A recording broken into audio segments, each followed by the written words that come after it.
Hello, good people of YouTube. Mountbatten here, and today I'm bringing you guys my top 5 favorite premium ships video. Um, these ships, these are my personal top 5 favorite premium ships. So, obviously, this is going to be, well, they are all battleships, I'm not going to lie. Um, and these are my personal top 5 favorite, and now this was a really hard list for me to put together because I do have a lot of ships which I really like. And it was really hard for me to narrow it down to just 5.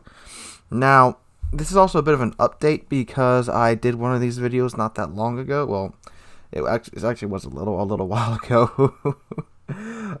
And with all the new premiums that the company has been releasing lately, I mean, I've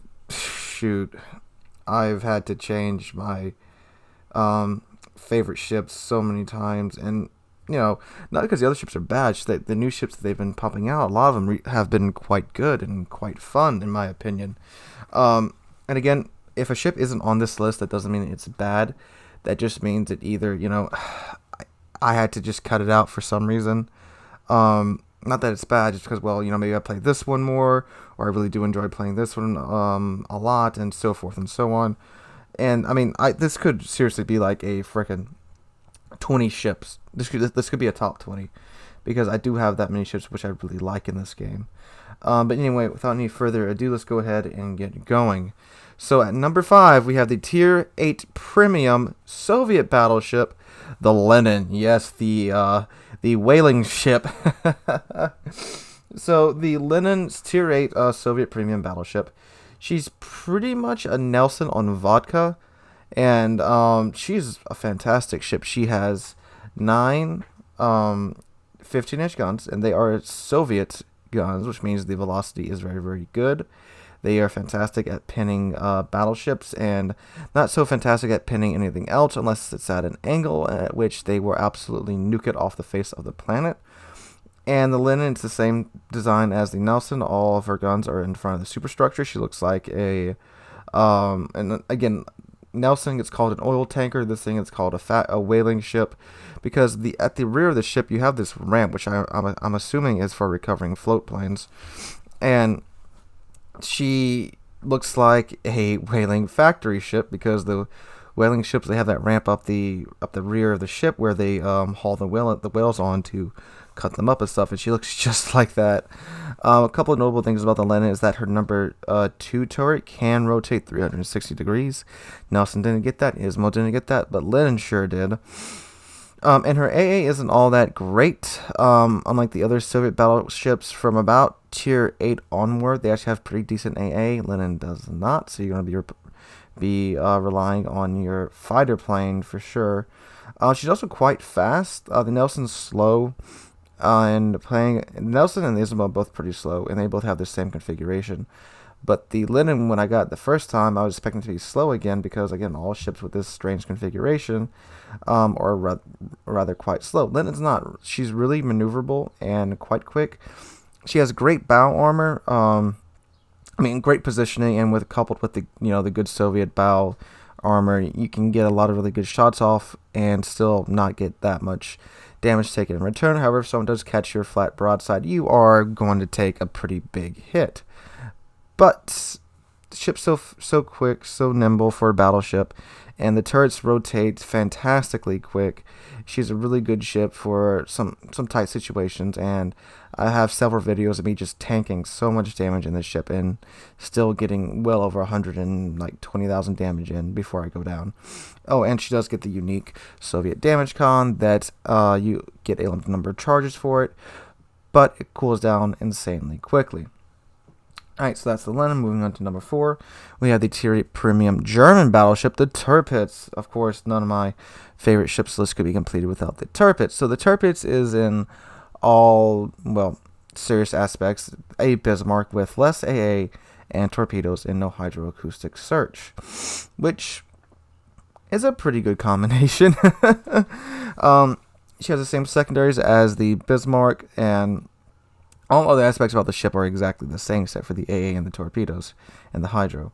So, I mean, it's a premium Bismarck with torpedoes that have a range of 6 kilometers, And this is just kind of like the ultimate brawler configuration of the Bismarck, because the torpedoes on the Tirpitz are kind of the great equalizer, because you can really just throw yourself at a tier 10 battleship and you can still one-up them with your torpedoes, which I've done many times. And it's really hilarious too when you get in close with whatever ship you're fighting, and you just remember, oh wait, I have torpedoes, and you just nuke them off the map. And I've torpedoed many a destroyer with the Bismarck too, and that's probably the best case of the tables being turned on the destroyers. And it's quite hilarious. Now again, Tirpitz does not have as much AA as the Bismarck, so she is more susceptible to fighter damage. And ironically, in this clip you're watching right here, I actually get, and I've never gotten this award before, AA Defense Expert in the Tirpitz, because I shot down 35 planes this round against a tier 8 and a tier 6 carrier. So that should say something about the current state of the CV rework. Yep. But really fast ship, really good brawler. She got 8 15-inch guns. Of course, they are affected by German dispersion, so anything outside of like 15 kilometers, you're just going to have to pray to RN Jesus that your shells make contact. But from about 15 kilometers in, they're pretty reliable and accurate, and they do hit hard at close range. That, along with the secondaries and the torpedoes, make this a fantastic premium that I would recommend anybody buy. Alright, going on down to number 3, we have the Tier 8 Premium American Battleship, the Massachusetts. Of course, none of my favorite ships list could be completed without the Massachusetts either, because boy, do I love this ship. This is the first in the, what I like to call the secondary line. That's, it's all premium ships, premium American battleships that are very good at brawling. And the Massachusetts, she's in Alabama with good secondaries. You can get them out to about 11.3 kilometers. They reload in 3 seconds base.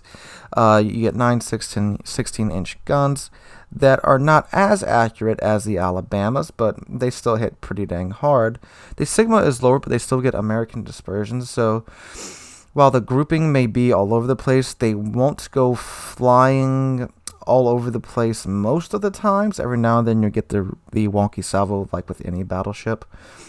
But they're still 16-inch guns, and they still hit pretty dang hard.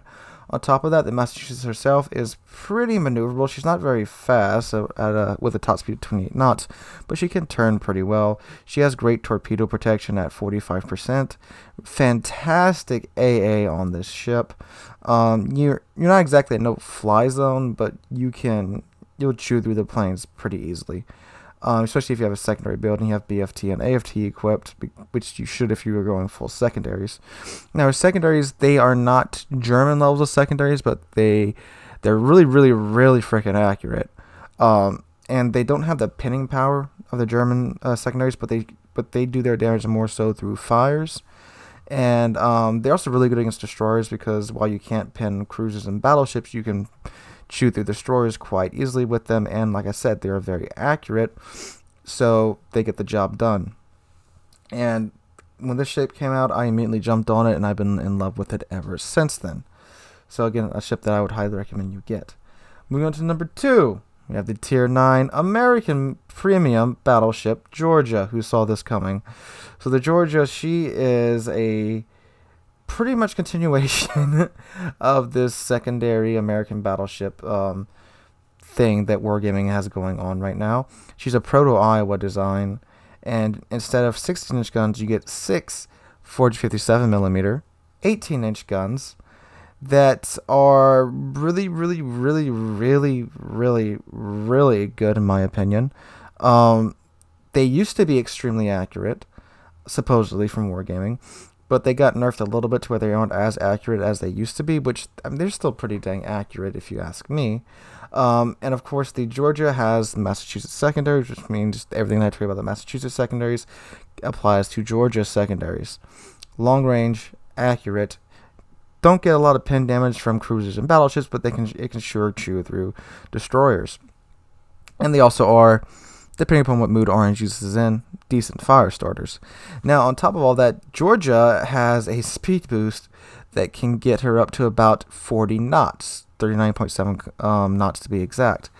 And this thing is crazy, because you can run down some destroyers that you can see. You can outrun torpedoes in this ship. And plus it's very maneuverable, so you can dodge torpedoes quite easily in the ship. Add that with the 18-inch guns, the secondaries, and good AA, you have a fantastic ship. Now, the downside is that this ship eats pins like nobody's business.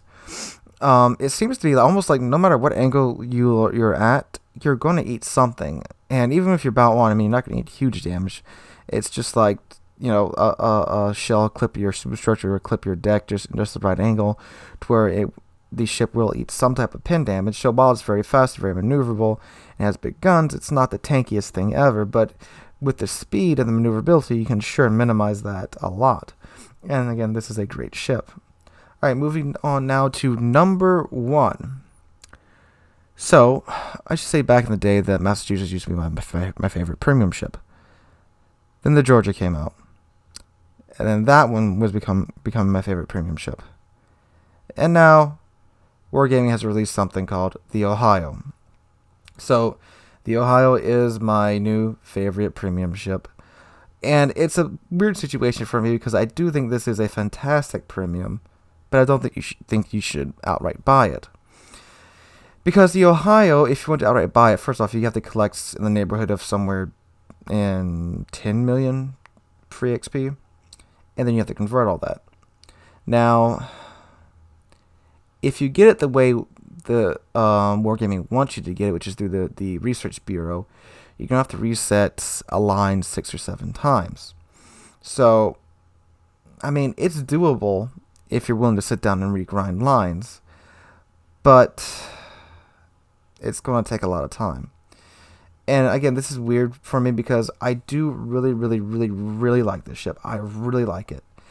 It has 8 457mm guns, fantastic secondaries, just like the Massachusetts and the Georgia. And her guns are about the same accuracy as Georgia. They just feel more accurate because you do get another turret.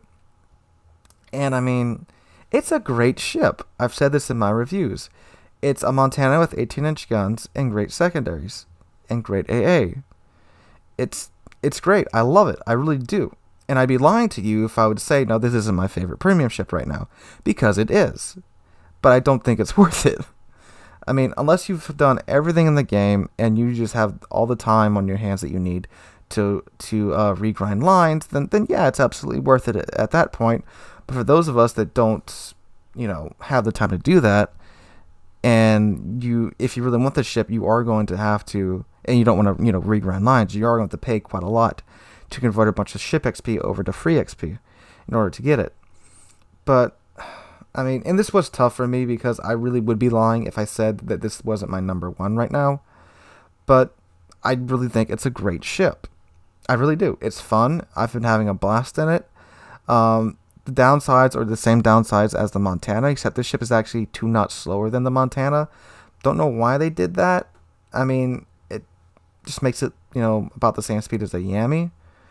But, it doesn't really affect it that much because this is mostly a mid-range battleship, which you can get in close and do some amazing brawling with this ship. And my actual highest damage game is now in this ship. And I gotta say, it's a great ship. I love it. It's my favorite right now, but it's not worth it. So it's kind of a bittersweet thing for me putting this as number 1. But this is my list. This is my opinion. So you're free to disagree with me. And let me know what you think in the comments down below. What are your top 5 favorite premium ships now, after the onslaught of all the premiums that we've been getting recently? And we've got a lot more to come. Now, I was going to wait for a couple more to be released before I redid this list, but I mean, at that point, I can probably just do a whole nother top 10 list. Because there's still, I think 4 or 5 premium ships coming out that I'm really interested in. Anyway, so this was my list, guys. Let me know what yours in the comments down below. If you liked the video, drop a like, leave a comment, and subscribe. We are on our way to 5,000 subscribers, and we are just 700 subscribers away from that goal. You guys are awesome. You've been subscribing a lot recently, and I really am thankful for you guys for doing that. So I hope you're all having a wonderful Monday, and I'll catch you guys in the next one.